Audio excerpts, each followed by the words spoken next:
Olá, professora Larissa Taide. Hoje vamos falar sobre processos de formação de palavras, tá? Mas, na verdade, você já sabe, existem vários processos de formação de palavras, né? Composição, derivação, tá? Mas hoje vamos falar sobre outros processos de formação, sobre processos de formação secundários, tá? Composição e derivação, né? Em outro momento. E agora, processos de formação secundários, tá? Não quer dizer que eles não sejam importantes, porque eles só são menos produtivos, ou seja, hoje eles formam um número menor de palavras, né, do que os outros processos do tipo composição e derivação, ok? Então vamos lá, caneta ao lado do seu bloquinho de notas, tá? Anotando todas as dúvidas, ok? Para depois a gente sanar isso aí. Vamos lá? Vou dividir com você aqui um resumo, tá? Da nossa aula de hoje, ok? Então vamos lá, processos de formação. Processos secundários. Lara, qual é o primeiro processo que a gente vai trabalhar na aula de hoje? Que processo secundário é esse aí? É um processo muito conhecido de muita gente, é o hibridismo, né? Ó, é o hibridismo, não tem esse hífen aqui, tá? Às vezes sai desse jeito aí, né? Você muda. E aí não tem isso aqui, tá? É hibridismo. A palavra ela é única, ok? O hibridismo, na verdade, ocorre quando você tem uma palavra formada por radicais, tá? Mas só que esses radicais, eles são de origens diferentes. Você tem radicais de de idiomas diferentes, né? De origens diferentes, de uma maneira geral, tá? Então, é o caso, por exemplo, da palavra sociologia, que é o nome de uma matéria, é o nome de um conteúdo, né? Você tem sócio, que é um radical latino, e tem logia, que é um radical grego. Então, você juntou o latino com o grego, formou sociologia, temos um exemplo de hibridismo. Automóvel é a mesma coisa. Auto é grego, móvel é latino, juntamos os dois, temos automóvel, é uma palavra híbrida, que é formada de radicais de origens muito distintas, tá?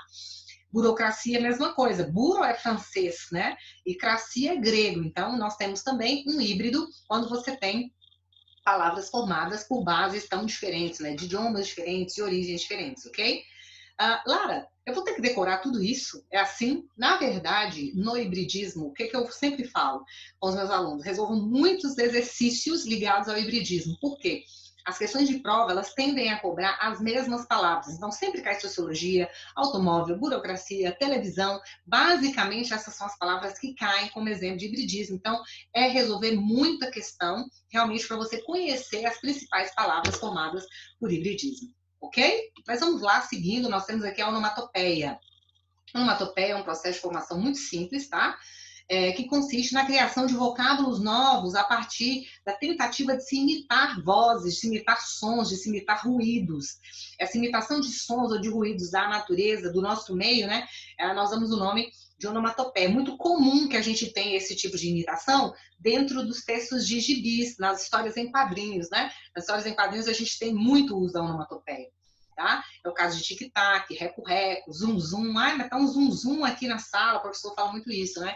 Fom-fom, que teoricamente seria a buzina do caminhão, né? Fom-fom, porque fom-fom e bip-bip a gente já não tá ouvindo muito em carro, não, né? Bip-bip de moto a gente escuta, mas de carro não. Cocoricó, tá? É uma formação onomatopaica. A professora, até essa coisa de animais, sim.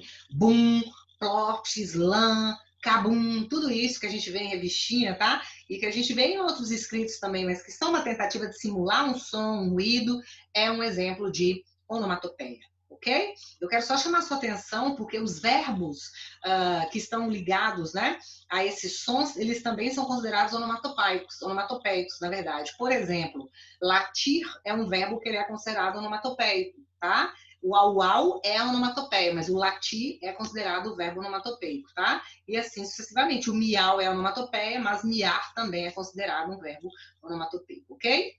Ok, vamos a um outro processo, esse processo só Jesus voltando, né? Abreviação ou redução, né? É quando você abrevia a palavra, tá? Para você utilizar no seu meio. Normalmente essa abreviação, ela acontece, ela tem um limite. Para você abreviar uma palavra, a palavra base, ó, isso aqui é muito importante, isso que eu vou falar com você agora, tá? A palavra base, no caso automóvel, é a palavra base, a palavra primitiva. Ela tem que ter no mínimo 4 fonemas, ela tem que ter no mínimo 4 sons, tá? E a palavra que você abreviou, a abreviação, ela tem que fazer sentido, né? No caso, o auto aqui. Então, vamos lá, automóvel tem no mínimo 4 fonemas? Tem muito mais. Se eu reduzir para alto, as pessoas vão saber o que que é? Olha, gente, no Brasil, a gente não usa muito essa redução, tá? Mas ela é uma redução possível de se acontecer, ok? No caso de quilograma, essa a gente já usa demais.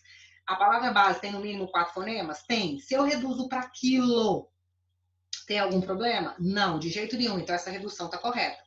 Tá? Essa abreviação está correta. Motocicleta tem mais de 4 fonemas? Mais de 4 fonemas, tá? A redução dela, você entenderia? Sim, eu entenderia. A gente usa muito a abreviação ou redução.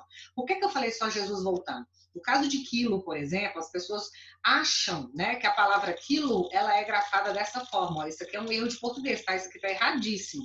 A palavra quilo, como vocês acabaram de ver, é escrita com QU. A abreviatura é que é KG, tá? A abreviatura não é abreviação. A abreviatura é algo previsível. Tem lá na gramática, existe uma lista de abreviaturas, tá? São elementos previsíveis. Eles já estão dizendo pra gente como que você pode abreviar. Tá certo? Isso aqui não. Isso aqui é uma coisa que acontece em função do uso das palavras dentro da sociedade. Tá? Então, a gente não tem como controlar, é diferente. Algumas pessoas, por exemplo, reduzem a palavra não à letra N. Algumas se dão o trabalho de colocar um tio. Eu não preciso nem te dizer que isso aqui é um absurdo, né? A palavra não, ela não tem o mínimo de 4 fonemas, ela não pode ser abreviada, tá certo? A palavra para, ela tem no mínimo de 4 fonemas, ela pode ser abreviada com P e com uma barra, mas você tem que ter um bom senso. Isso aqui, por exemplo, não é uma coisa de você colocar em redação, tá? Não é, porque é algo ligado à linguagem popular, ok? Só usar quando você tiver necessidade, o caso do para. Agora, o caso de quilo, o caso de moto, não. Elas já são mais utilizadas, tá? As formas abreviadas são mais utilizadas do que as formas não abreviadas. Então, elas podem aparecer até na redação. Combinado? Um outro processo, gente, esse aqui, nossa, é o mais produtivo que nós temos hoje na nossa sociedade, é o neologismo, né? Que é realmente essa criação de palavras novas para atender às necessidades dos falantes em contextos específicos. Ele precisa, no contexto específico daquela expressão, ele precisa, no contexto específico, dizer uma determinada coisa e está faltando a palavra. O que ele faz? Ele cria essa palavra. E outras pessoas começam a usar isso o tempo inteiro. É o caso de deletar, né? Deletar, você pode olhar aí no seu computador, tem a teclinha delete, tá? Tem a teclinha delete, mas de deletar, você fazer de delete, você fazer deletar, então já é uma formação neológica. Ela já surge de uma necessidade do falante, né? De usar essa tecla para apagar. Eu tranquilamente poderia usar apagar. Tá? Existem muitos neologismos que são desnecessários, mas a sociedade, o povo, o falante é que manda na língua portuguesa. O que o povo falar é que vai acabar ficando, tá? E futuramente entrando no dicionário, enfim. Carlos Drummond de Andrade, assim como Guimarães Rosa, gostavam muito, né, os dois, de formar palavras novas, tá? Então esse é um ótimo exemplo aqui, ó, amar e malamar, amar e desamar, amar sempre e até de olhos vidrados amar. Drummond escreveu isso aqui, né? Se você parar para reparar, ó, a palavra malamar e a palavra desamar, elas não significam a mesma coisa. O que ele quis dizer com amar e malamar? Você ama e você ama mal. Amar e malamar, amar é gostar e malamar é gostar mal, é amar mal. É como se fosse amar de um jeito errado, né? Depois ele fala amar e desamar, ou seja, gostar e deixar de gostar. Então, repare que ele brinca com o uso de prefixos, o uso de elementos que têm uma significação diferente para fazer essas construções. Isso é um neologismo estrutural.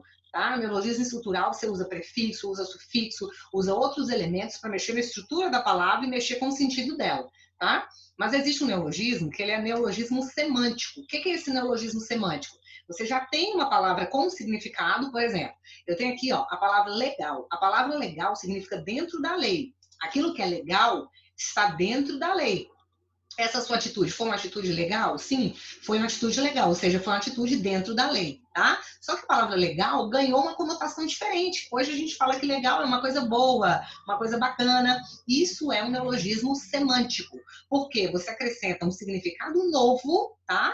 A uma palavra que já tinha um outro significado. Então, essa soma de significados, aí a gente chama de neologismo semântico, exatamente porque você está criando novas palavras, novos sentidos. Ok? É isso aí. Olha, eu não aguentei, eu tinha que colocar essa aqui para você, olha lá. Pratique o diboísmo, ficar de boa, ficar em paz, sem estresse, sem preocupações, né? O que seria o diboísmo? Olha isso, né? Diboísmo é realmente ficar de boa. É uma formação neológica, é um neologismo estrutural, né?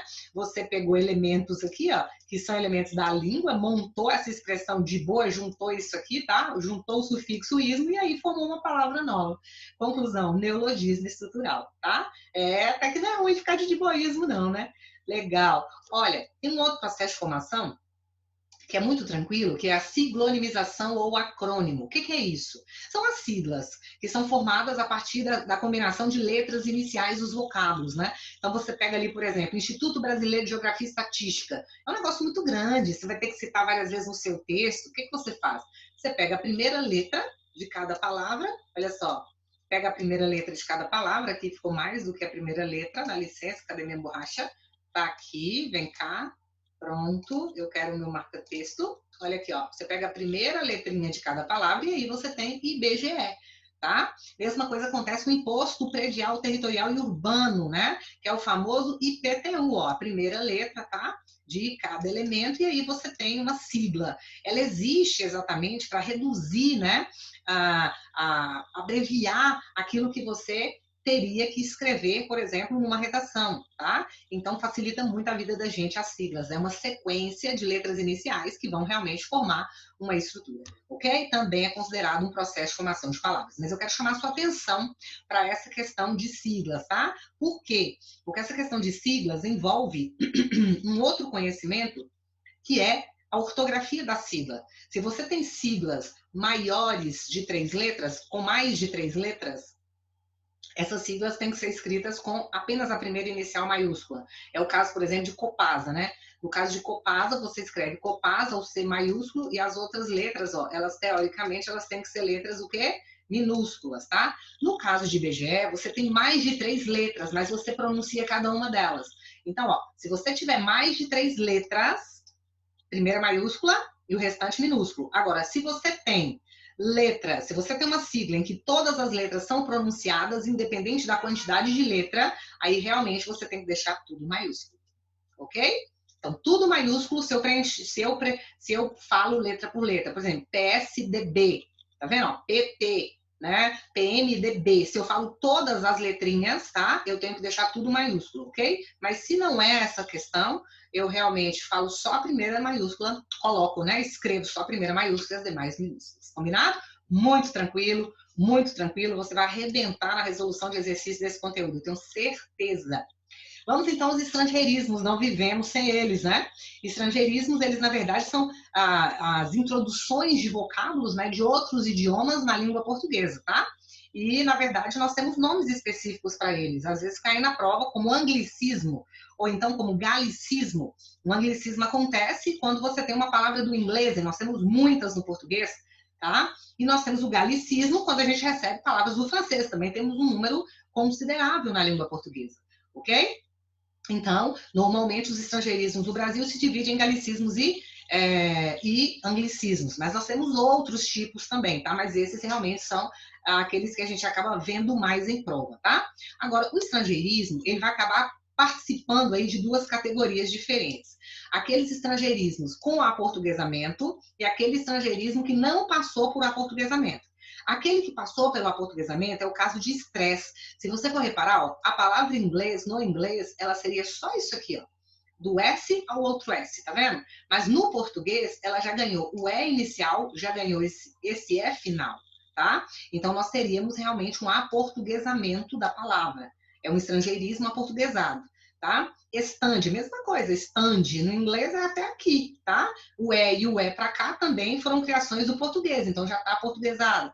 Futebol, foi totalmente aportuguesada já. Beef, totalmente aportuguesada já. Shampoo, nem se diga, né? Olha, gente, shampoo no Brasil é assim, tá, galera? O S, aquele shampoo com SH aqui, ó, ele realmente não é estrangeirismo aportuguesado, tá? Mas pode usar. Muita gente acha que shampoo assim nem compra, nem vai. Ah, meu Deus, esse trem deve ser nem bom. Deve ser nem bom, deve ser nem boa qualidade. Vou comprar esse trem, não. Vou comprar shampoo com SH mesmo, né? Tem gente que até desconfia, mas tá certo. É um estrangeirismo aportuguesado já. Combinado? Legal. Olha, e tem os sem aportuguesamento, né? E aqui eu coloquei um monte de exemplo para você. É o caso de check-in, backup, for sale, balé, chip, software, hardware, né? Pendrive, design, outlet e assim sucessivamente. Se você usar um desses que não tem aportuguesamento em um texto, você tem que utilizar as aspas, tá? Porque aí você está dizendo que ele é um estrangeirismo não aportuguesado ainda. As aspas são obrigatórias. Observe que no último caso não houve alteração na grafia dos vocábulos, ou seja, aqui ó, você tem um aportuguesamento porque essas palavras já sofreram alteração ortográfica. Aqui ele é um estrangeirismo não aportuguesado, por quê? Porque essas palavras elas estão exatamente do jeito que elas chegaram até aqui dos seus idiomas de origem. Então, é um estrangeirismo e ainda não foi aportuguesado. Claro, demora quanto tempo para ser? É muito relativo, tá? Mas é uma coisa assim de 25, 30 anos para realmente o negócio entrar. A não ser essas palavras do inglês ligadas à tecnologia e à comunicação, tá? Elas acabam sendo usadas com a revolução técnico-científica, né? Ela acabou sendo usada muito mais. Elas acabaram sendo usadas com um grau, assim, gigante, né? E aí, realmente, elas ganharam a boca das pessoas, do falante, elas conseguiram integrar isso aí com mais rapidez e, com certeza, essas modificações serão incorporadas mais rapidamente pela gramática. Ok? É isso. Eu não poderia deixar de falar de quem? Que agora é um dos meus bebês, né? É a reduplicação ou redobro. Esse processo de formação, um processo muito querido. Na verdade, é quando você pega um radical, você pega uma palavra, por exemplo, eu tenho aqui a palavra papai, né? Eu tenho aqui a palavra mamãe. E aí, dessa palavra, eu pego apenas uma sílaba dela. Né? Eu pego apenas uma sílaba dela e repito essa sílaba. Isso é chamado de reduplicação ou redobro, é um processo de formação. Então, criancinha, ao invés de falar papai, ele fala papá, papá, é reduplicação, redobro. Mamãe, ela tira uma sílaba só aqui, né? E aí ela repete mamã, mamã, ou mamá, mamá, né?